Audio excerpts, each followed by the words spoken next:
Gold, trusted gold buyers. మీరు తాకట్టు పెట్టిన బంగారాన్ని విడిపించి ఈ రోజు ఉన్న మార్కెట్ ధరకు కొనబడను.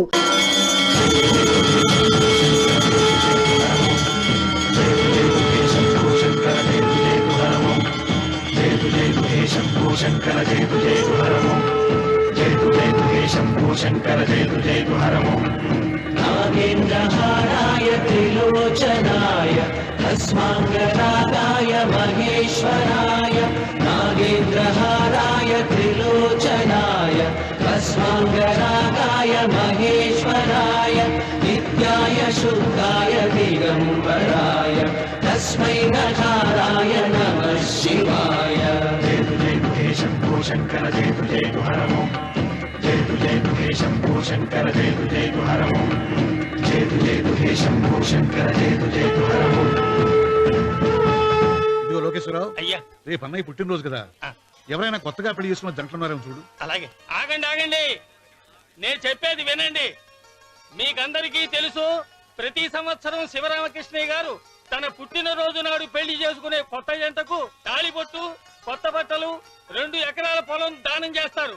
కాబట్టి రేపు ఎవరైనా పెళ్లి చేసుకునే వాళ్ళు ఉంటే వచ్చి పేర్లు నమోదు చేసుకోండి.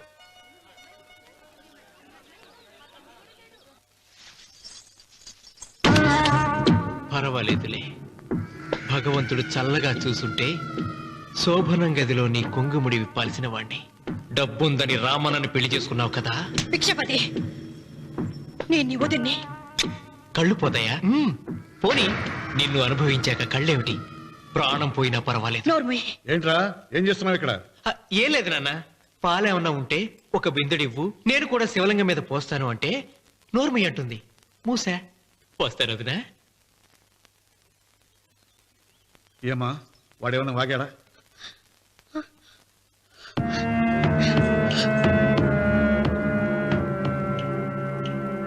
పిచ్చిపతి, అవును, అసహ్యంగా చండాలంగా వాగాను. చంపుతావా? చంపు. మీ తాత ముత్తాతలు జంతువులు చంపితే నువ్వు నన్ను చంపు. చంపి నా తల కూడా గుమ్మానికి వేలాడగట్టు. ఇదిగో, పుట్టినప్పటి నుంచి సీత నా భార్య అనుకున్నాను, ఆరాధించాను. నేను తాగుబోతుని, తిరుగుబోతుని, లపుట్టు వేదవునని చెప్పి ఆ సీతకు రామన్న చౌదరి గారికి దగ్గరుండి పెళ్లి జరిపించావు కదా. వాళ్ళ కాపురం కూల్చే వరకు నాకు మనశ్శాంతి ఉండదు. సీతని కట్టబెడితే పీటల మీద విషయం నాకు చచ్చిపోతుందని బంగారు లాంటి రామునికిచ్చి పెళ్లి చేయించానురా. వెంటనే నీ పద్ధతి మార్చుకోకపోతే నువ్వు తినే అన్నంలో విషం కలిపి తప్పేస్తాను వెధవా. వద్దు నాన్న, వద్దు. ఈ చెంప దెబ్బ ఎప్పుడో కొట్టుంటే బాగుపడి ఉండేవాడిని. నాన్న, నీ మీదొట్టు, ఇంకెప్పుడు తప్పు చెయ్యను నాన్న, తప్పు చెయ్యను. నన్ను క్షమించు నాన్న. ఏర్పాట్లన్నీ పూర్తయ్యాయా? అది ఏమైంది లోకేశ్వరరావు? 50 జంటలు నమోదు చేయించుకున్నారండి. అందులో 30 జంటలకి దానం చేయడానికి మాత్రమే మన దగ్గర భూమి మిగిలి ఉంది. మరి మిగతా 40 ఎకరాలు అంటే మన పొలమంతా ఈవేళ బాబు గారు ఎన్ని సంవత్సరాల నుంచి దానం చేసుకుంటూ వస్తున్నారు. కొండలైనా కరిగిపోవలసిందే కదా. మరి ఇన్నాళ్ళు నాకెందుకు చెప్పలేదు? మీరు పుణ్యకార్యం చేస్తున్నారు, మిమ్మల్ని ఇబ్బంది పెట్టడం ఎందుకని. రామన్న పేరుతో 2000 ఎకరాలు ఉండాలిగా, అందులోంచి రాసేవాడి. అందులో మిగిలిన 60 ఎకరాలే ఇప్పుడు రాశానండి. ఆయన పేరు మీద గజం భూమి కూడా మిగలలేదు. రేపు శుభకార్యం ఆకూడదయ్యా. నూతన దంపతులు నా ఇంటి దగ్గర నుంచి నిరాశగా తిరిగి వెళ్ళకూడదు. నాతోరా జగన్నాథం. అన్నయ్య, నువ్వు ఈ సాయం చేస్తే నా పరువు కాపాడిన వాడివవుతావు. 40 ఎకరాలే కాదు, నా యావదాస్తి మొత్తం నాకు ఇస్తాను, నా ప్రాణాలను ఇస్తాను. లోకేశ్వరరావు, అయ్యా, కాగితాలు.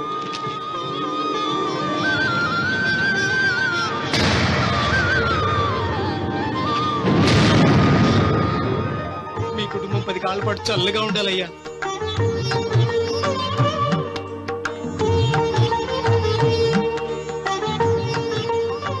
నీ పొలం వాయన దానం చేస్తాడు, పేరు తెచ్చుకుంటాడు. ఇంకా నీకే మిగులుతాది, గబ్బు లేచిపోతావు. తొందర పడకు, చూస్తావుగా. రావుడు, ఈ భోజనాల కార్యక్రమం చూస్తుంటే నాకు తిరుపతి దేవస్థానం గుర్తుకొస్తోందిరా. నువ్వైనా చెప్పచ్చు కదా మీ నాన్నకి, ఈ దానాలకు అంతే లేదా? ఎదుటివాడికి ఇంత పెట్టడంలో ఆయన ఆత్మసంతృప్తి పొందుతున్నారు. ఆ పుణ్యమే ఆయన నిండు నూరేడు బ్రతికిస్తుంది. నువ్వు అన్నం వడ్డించింది. ఇదంతా నీ పుణ్యమేరా. అంత మాటలు కన్నయ్య. హర హర మహదేవ్ శంభో శంకర. ఓం నమః శివాయ. పెదనాన్న ఏం బాబు? పెదనాన్న నాన్న ఏమిట్రా? నాన్న నోరు ఏమిటో చెప్పరా? మా నాన్న నోరు తెరిచి నిన్ను అడగలేక నాకు దస్తావేజీలు ఇచ్చి పంపించాడు. దేనికి? మీరు మా దగ్గర తీసుకున్న పొలానికి గాను రుణపత్రం రాయించుకు రమ్మన్నాడు.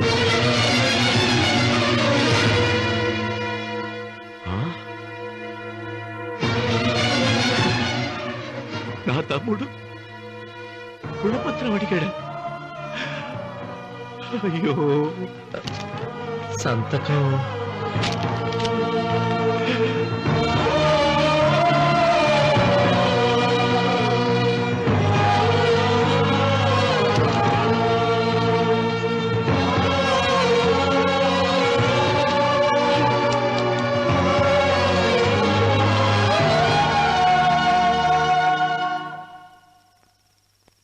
ఏంట్రా తినవేంటి? ఓహో, అన్నంలో విషం కలిపి చంపుతున్నానని భయపడి చస్తున్నావా? లేదురే, తిను తిను. ఏంట్రా నాకేమైంది? నువ్వు అన్నంలో విషం కలిపి నన్ను చంపుతానన్నావు కదా, ఆ పాపం నీకెందుకు అంటగట్టాలి అని నేనే నా అన్నంలో విషం కలుపుకున్నాను నాన్న. పొరపాటుగా పళ్ళాలు మారాయి. నాన్న నాన్న, ఎలాగో చచ్చిపోతున్నావు కదా, నీకు రహస్యం చెప్పనా? ఇంతకు ముందే మీ అన్నయ్య చేత దొంగ దస్తావేజీల మీద సంతకం పెట్టించుకున్నా. వాళ్ళని వీధిలోకి తీసుకొస్తా. నాన్న ఈ రేతో నీకు చెప్పాక నేను ఎందుకు బతుకిస్తాను? నాన్న చిన్నప్పుడు నీ గుండెల మీద ఆడుకుంటే తెగ ఆనందపడేవాడు కదా, పోయేటప్పుడు కూడా ఆడుకుంటా ఆనందపడే. చల్ చల్ గుర్రం చలాకి గుర్రం, చల్ చల్ గుర్రం చలాకి గుర్రం, చల్ చల్ గుర్రం చలాకి గుర్రం, చల్ చల్. నాన్న అయ్యో,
తొందరగా పోయిరా.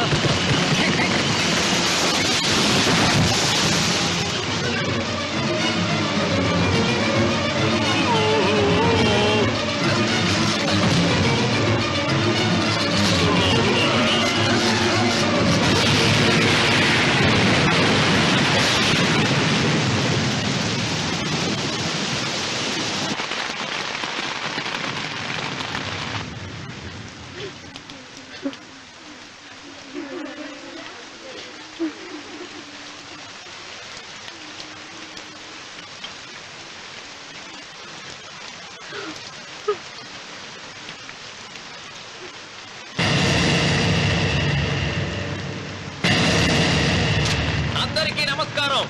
ఇది మా పెదనాన్న సంతకం పెట్టిన దస్తావేజు. అక్కడ మా నాన్న లేడు, ఇక్కడ మా పెదనాన్న లేడు. కానీ మా పెదనాన్న మా నాన్న దగ్గర 50 లక్షల డబ్బు, 40 ఎకరాల పొలం తీసుకున్నాడు. ఏ లోకేశ్వరరావు చెప్పు. అవునండి, నేను సాక్షి సంతకం చేశాను. ఈ అప్పు ఎలా తీరుతుందో ఆ ధర్మాత్ముడి శవం అక్కడి నుంచి తీసేలోపు చెప్తే బాగుంటుంది. బిక్షపతి, మతుందా నీకు? ఇదేనా అడిగే సమయం? ఆయన తగలబడిపోతే ఆయనతో పాటు ఈ నిజం తగలబడిపోతుంది. మా అన్నయ్య ఆ ధర్మాత్ముడు రక్తం పంచి పుట్టాడు. ఏమయ్యా లోకేశ్వరరావు, మా అన్నయ్యకి మిగిలిన ఆస్తి ఏమిటి? ఈ ఇల్లు తప్ప ఏమీ మిగలలేదండి. సరే, 40 ఎకరాల కింద ఈ ఇల్లు పెట్టుకుంటాను. మిగతా 50 లక్షలు ఎలా ఇస్తావన్నయ్యా? ఏంటో నువ్వు మాట్లాడేది? మా రావుని ఒట్టి చేతులతో నడురోడ్డు మీద నిలబెడతావా? సరే, డబ్బు వద్దు, పొలం వద్దు, ఒక్కటిస్తే చాలు. ఏంటది? అది సీత దగ్గరుంది. అది ఇస్తే 50 లక్షల బాకీ రద్దు చేసుకుంటా. సీతారత్నం పుట్టింటి వాళ్ళు పెట్టిన 7 వారాల నగలున్నాయి. అవన్నీ నాకు ఇచ్చేస్తే నేను సరిపెట్టుకుంటాను.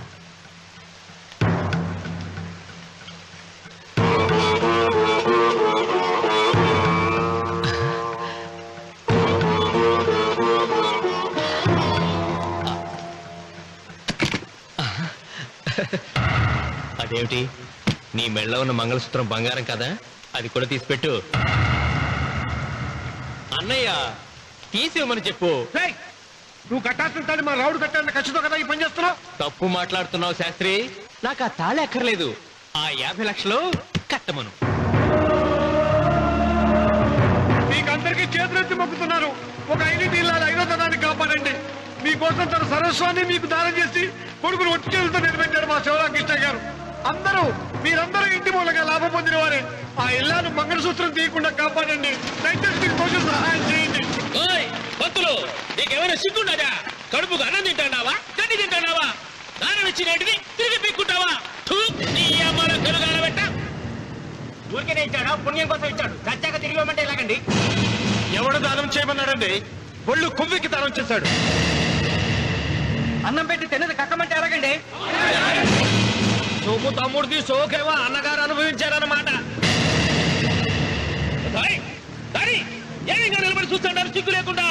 ఈయనే ఉంటే మన గుండె అని విక్కుంటారు, మనం వచ్చే పట్టుకొని అడుగు తినాలి. ఏం చూస్తాడే?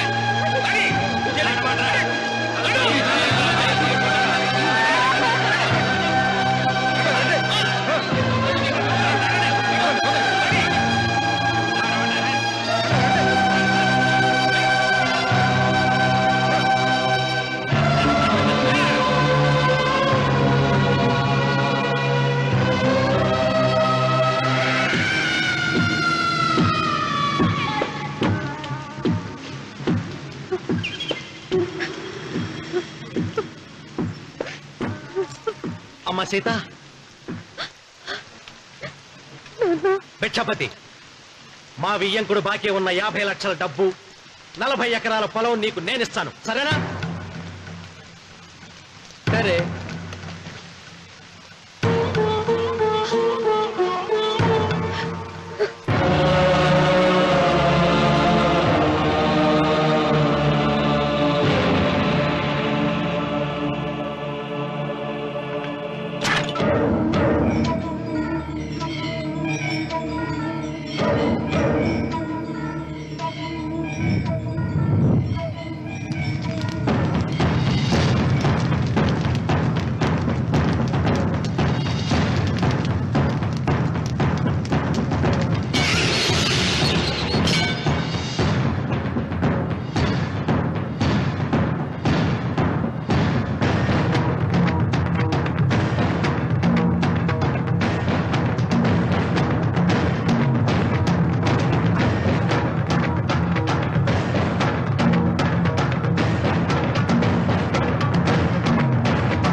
దేవుడా?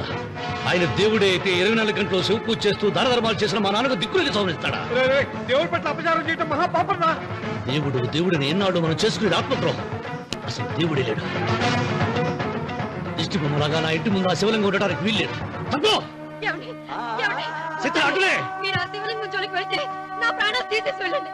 నా భర్త దేవుడికి అపకారం చేయడం ఈ కళ్ళతో చూసే కంటే మీ కళ్ళ ముందే చచ్చిపోతాను. నన్ను చంపేసేయండి, చంపేసేయండి. నీకు ఇంటి ముందు శివలింగం దేవుడా, నాకు మాత్రం నల్లరాయి. ఈ రోజు నుంచి నేను ఈ వీధి గుమ్మం నుంచి నడవను. ఆ నల్లరాయిని కన్నెత్తి చూడను. ఆ పెరటి గుమ్మమే నాకు వీధి గుమ్మం. ఇది అంగీకరిస్తుంది. నువ్వు నమ్ముతున్న దిష్టి బొమ్మ కోసం కాదా, నీ కోసం. లక్ష్మి వచ్చింది. ఇంకా సీతారాముడు. భిక్షపతి గారు తీసుకున్నది 40 ఎకరాలని, మిగతాదంతా కుట్ర అని, ఆ కుట్రలో నాకు భాగస్వామ్యం ఉందని రామన్న గారికి తెలిస్తే నన్ను చంపేస్తారండి. డబ్బు చూసేసరికి ఆశ పుట్టిందా? ఇదిగో ఈ సంగతి ఎవరికైనా చెప్పావో కోసేస్తా. ఒరే భిక్షపతి, నువ్వు నాశనం అయిపోతావురా, నాశనం అయిపోతావు.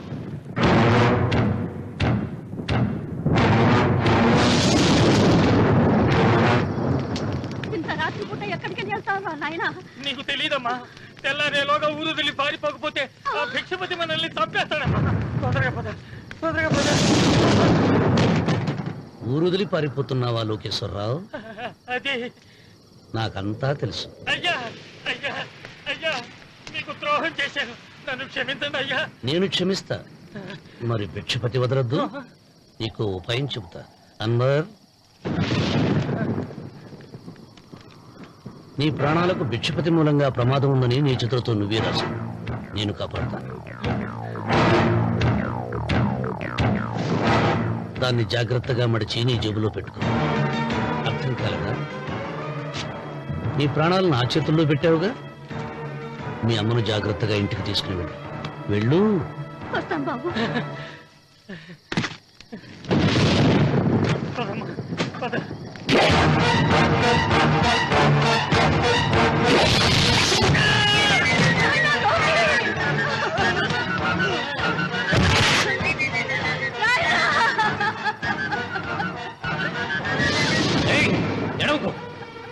ఎడవకో. కన్నీళ్లు పెట్టేంత గొప్ప చరిత్ర కలిగిన వాడు కాదే నీ కొడుకు. అన్నం పెట్టిన మా నాన్న చావు కారణమైన వాడు. నీ కొడుకుని భిక్షపతి చంపాడని పోలీసులకు చెప్పాలి. అప్పుడే బ్రతికినంత కాలం నీకు నీ మనవరాలకి ప్రాణభిక్ష పెడతాను. లేకపోతే అన్వర్, అయ్యా, వీడి శవాన్ని తీసుకెళ్లి భిక్షపతి ఇంటి ముందు పడే.